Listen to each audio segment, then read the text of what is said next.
Sì, ti dirò la verità.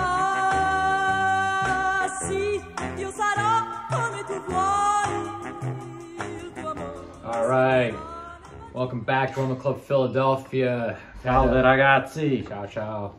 So, Pete, we've had a pretty interesting couple days here, games, since the big game at Bodo Blink in Norway.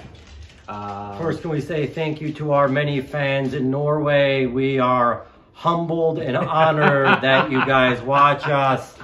And we'll get revenge next week when Bodo comes to Roma. Oh, yeah. But hats off to you guys. You played an excellent game. And we just wanted to say that. We appreciate you tuning in. Yeah, it's very interesting seeing, we have our regular viewers, but to see that hundreds and hundreds, maybe thousands of people from Norway have checked in and watched our YouTube channel, it's very interesting. So yeah, definitely humbled by that. I will be saying Forza Roma in Norwegian next week, I promise. Oh yeah. Lo prometto. So, okay, following Roma's trip, disastrous trip, the nightmare in Norway, right? The nightmare in Norway, I like it. All right, parliamo del Napoli. We all wondered how Roma was going to adjust, right? We know Mourinho was furious, right? What did Mourinho do? He punished about 6 of the starters in Norway, put them in tribuna, meaning he did not even call them up for the bench. It's Borja Mayoral, Gonzalo Villar, Brian Reynolds, poor guy, and Max Kumbula, and Amadou Diawara. Since then, Kumbula has been reintegrated. The rest of those guys have been watching from the stands. I like the idea. There has been so much controversy in Rome. Mourinho, this isn't right. He's destroying their value on the market. Mourinho is here to teach us how to win, and you don't win con mezze seghe, come quelli là. So it's tough. If you want to win, you have to be tough. There's no participation trophy in Serie A. You know, not at all. You need to earn your spot, and especially on a team like Roma. You know, the years of mediocrity is over now. I feel like, and Mourinho. Forza lupi, son finiti tempi cupi. And Mourinho, for anyone from the early 80s, Mourinho is making his stand here and saying, you guys want to step up. You had your chance. Done. And now they slowly get reintegrated. They either have the reaction or they don't. Right. One thing I wanted to say is instead of playing Shomurodov against Cagliari, he put in Afina Gyan, who's with our Primavera, and he changed the game on top of changing the formation from 4 in the back to 3 in the back. And I think even Abraham played better with another forward up front. It was a big gamble actually doing what he did, because if you think about it, during the game, we haven't really gotten to the Napoli game. During the game, there was a major accident when Mancini ran into the post. Imagine if he didn't get up from that. Who do you put in? Right? Cristante plays in the back.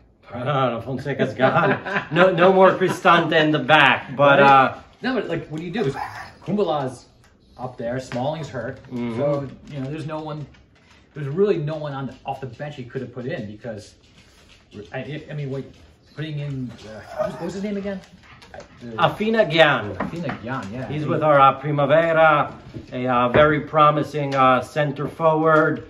He had some really touching comments after the game, thanking his mother and everyone. And that's one thing that I've always loved about Roma. And this is the only thing I will give Pallotta, that his sense of social justice and doing the right thing is really, it should be sostenibly nato. And I love that the Friedkins are going along. And it was great to see Gyan, just like it was great to see Darboe a few weeks ago.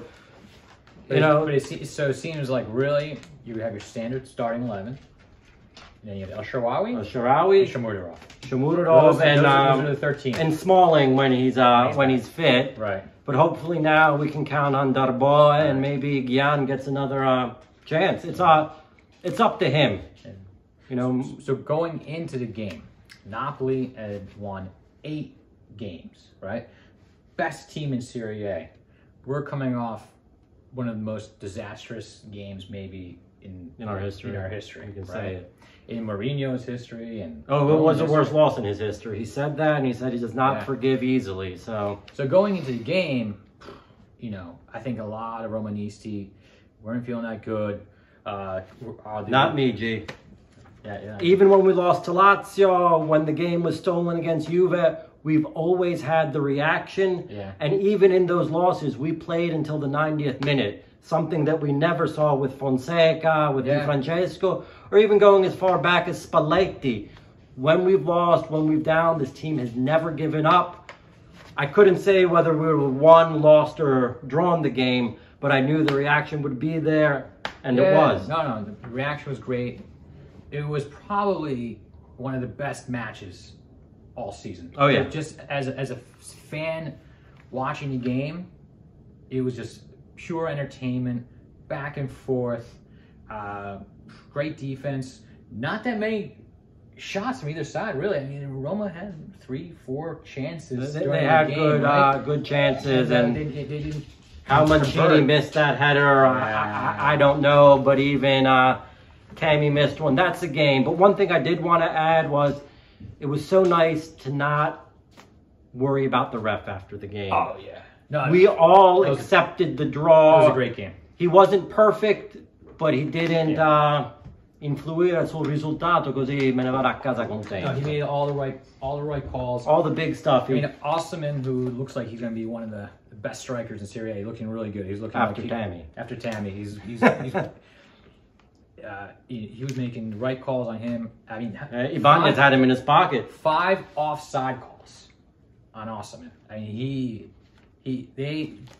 I mean, not only Ibanez, I mean, a whole back line. Well, I think that they were the players of the game. It's that whole back line. They really did a great job holding the Napoli forwards in check and not letting them have opportunities, right? When you get that many offsides, it means you're listening to your coach. Yeah. After 6 in Norway, they were not missing one. But I was really happy with the performance against Napoli. Yeah. Should we talk about Cagliari? We started to. Yeah, let's talk about Cagliari. So, the Cagliari game, Typical trap game. Oh, yeah. We had very, very little to gain, everything to lose. Yeah. The first half was underwhelming, to put it mildly. Very boring. Second half, notte da romanista, Yeah. meaning we had to suffer until the very, very end. And But that Pellegrini goal, whoa. and good thing he doesn't know how to take free kicks. That's a big knock on him in Rome. And he even said it after the game. No squad rotation, right? None. Same team. We're going to be looking at the same team now from here till December. Barring injuries or red cards. I personally am worried a little bit about Zaniolo's usage because he plays like a wrecking ball out there, right? He just runs through and gets that ball. I mean, he is such a game changer when he's on the pitch. Now let me ask you this, G. I've heard this from more than one person. What do you think of the idea of moving Zaniolo to the center? Is he wasted a little bit on the wing? Just with his progressione, meaning when he starts taking off, you can only foul him to stop him. Putting him, I personally like him on the wing. Yeah. And it would also create a problem with where do you put Pellegrini then? Right. But the idea to have that power, that directness in the center field is it's appetizing. Just driving the ball right through. No, no, for sure. And then he's free to But put it out wide. One of his, I would say, drawbacks is his crazy passing. He is not very. His lack of passing. Yeah, he's not very accurate. I think I saw something like 20 passes not connected. So I think that there was a lot of passing that he did not do well in the game, even though he's out there creating things. I'm not sure. I think it would be very fun to see him in a center role. Mm-hmm. But I think, if Pellegrini misses another game, I would not be surprised seeing Zaniolo in the center. As far as the passing, I think that's, one, has to do with his age, and two, with his desire to spaccare il mondo, to just smash everything. So you had Tammy, Pellegrini, Zaniolo, all creating chances, creating a lot of opportunities. I would say one player in that offense right now not stepping up to the plate is Mkhitaryan, right? Mkhitaryan, he's been very, very flat. MIA. And El Shaarawy, he's better, but he's not decisive like the way we want to see him. Yeah. But I think the team is creating chances, and we have so much quality up front. That's not my concern. My concern is more having that Xhaka type player in the midfield to distribute the ball, dictate the tempo, and Faradiga in front of the defense. So overall, you're happy with the 3 points? Oh, absolutely. Absolutely. A comeback on the road. You mentioned something about you saw some things online, people not being happy, right? I think that on a road win, 3 points. Let's go. I love it. You know, we complain about the papers always talking trash on Roma, making mountains out of molehills, the radios in Rome, which unfortunately you can stream here in the States now. Right.